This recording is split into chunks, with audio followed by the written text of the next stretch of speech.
আসসালামু আলাইকুম প্রিয় শিক্ষার্থীরা, একাডেমিক অ্যাকাউন্টিং এইড ইউটিউব চ্যানেলে স্বাগত জানাচ্ছি। আমি আজকে তোমাদের সাথে নগদান বই নিয়ে আলোচনা করব। প্রিয় শিক্ষার্থীরা, নগদান বই করার আগে কিছু নিয়ম যা তোমাদের জানতেই হবে, সেগুলো নিয়ে আমি আজকের ভিডিওতে আলোচনা করব। নগদান বই কি? সকল প্রকার নগদ লেনদেন নির্দিষ্ট ছকে তারিখের ক্রমানুসারে ডেবিট ক্রেডিট বিশ্লেষণ করে যে হিসাবের বইতে লিপিবদ্ধ করা হয় তাকে নগদান বই বলে।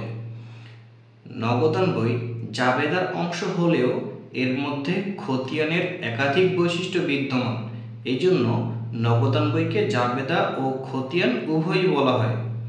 দীর্ঘদিন ধরে প্রচলিত নগদান বইয়ের সংখ্যা হলো 4টি, যা তোমরা সকলেই জানো। সেগুলো কি কি? 1 ঘরা নগদান বই, 2 ঘরা নগদান বই, 3 ঘরা নগদান বই এবং খুচরা নগদান বই। প্রিয় শিক্ষার্থীরা, নগদান বইয়ে যে সকল লেনদেন দেওয়া থাকে সবগুলোই যে নগদানভুক্ত হবে এমন নয়।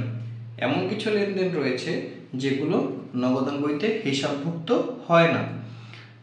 নগদান বইয়ে হিসাবভুক্ত হবে না এমন কিছু লেনদেন হলো ধারে বা বাকিতে বা অলিখিত ক্রয় বিক্রয়, বিনামূল্যে প্রচারের জন্য অথবা ভোক্তাদের মাঝে পণ্য বিতরণ, অনাদায়ী পাওনা অথবা অনাদায়ী দেনা অথবা কুরির, অবচয় অবলোপন, মালিক কর্তৃক পণ্য উত্তোলন, সেটা মালিক কর্তৃক ক্রয় মূল্যে পণ্য উত্তোলন হতে পারে, বিক্রয় মূল্যে পণ্য উত্তোলন হতে পারে।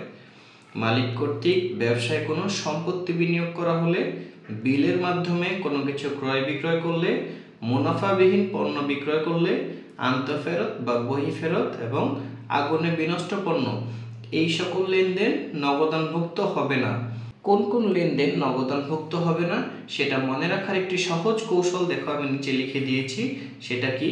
যে সকল লেনদেন জাবেদা করলে নগদান হিসাব বা ব্যাংক হিসাব থাকে না, ওই সকল লেনদেন নগদানভুক্ত হবে না। নগদান বই প্রস্তুতের জন্য আরও কিছু গুরুত্বপূর্ণ তথ্য আছে, এখানে দেখো। অঙ্কের শুরুতে প্রারম্ভিক নগদ তহবিল বা নগদ উদ্বৃত্ত বা নগদ জের বা হাতে নগদ ইত্যাদির যে কোনো একটি থাকলে ব্যালেন্স বিডি লিখে নগদান বইয়ের ডেবিট দিকে নগদ কলামে টাকা বসবে। প্রারম্ভিক ব্যাংক জমা বা ব্যাংক জের বা ব্যাংক তহবিল বা ব্যাংক উদ্বৃত্ত অথবা ব্যাংক জমার ডেবিট ব্যালেন্স, ব্যাংক জমার ডেবিট ইত্যাদির যে কোনো একটি থাকলে ব্যালেন্স বিডি লিখে নগদান বইয়ের ডেবিট দিকে ব্যাংকের কলামে টাকা বসবে। যদি উদ্দীপকের শুরুতে প্রারম্ভিক ব্যাংক জমাতিরিক্ত, ব্যাংক ওভারড্রাফট, ব্যাংক ওডি বা যার সংক্ষিপ্ত রূপ হলো বিওডি, ব্যাংক ওভারড্রাফট এর শর্ট ফর্ম হলো বিওডি, বা ব্যাংক জমা ক্রেডিট ব্যালেন্স বা ব্যাংক জমা ব্র্যাকেট দিয়ে সিএল লেখা থাকে, সব একই মিনিং শো করে। এগুলোর যে কোনো একটি থাকলে ব্যালেন্স বিডি লিখে নগদান বইয়ের ক্রেডিট দিকে ব্যাংকের কলামে টাকাটা বসবে। এক্ষেত্রে ব্যতিক্রম যে বিষয়টি সেটি হলো যদি নতুন কোনো ব্যবসায় শুরু বা আরম্ভ করে, তখন ব্যালেন্স বিডি না লিখে মূলধন হিসাবে লিখতে হবে। নগদান বইয়ের আরেকটি খুবই গুরুত্বপূর্ণ বিষয় হলো বিপরীত দাখিলা বা কন্ট্রা এন্ট্রি। কন্ট্রা এন্ট্রি কি? যে সকল লেনদেনের ফলে নগদান হিসাব ও ব্যাংক হিসাব উভয়ই একই সাথে প্রভাবিত হবে, এই সকল লেনদেনের টাকা নগদান বইয়ের একদিকে নগদের কলামে এবং অপরদিকে ব্যাংক কলামে বসে, সেসব লেনদেনকে বিপরীত দাখিলা বা কন্ট্রা এন্ট্রি বলে। 2 ঘরা ও 3 ঘরা নগদান বইয়ের ক্ষেত্রে বিপরীত দাখিলা সংক্রান্ত লেনদেনের হিসাব দুটির পাশে ক বা সি লিখতে হবে।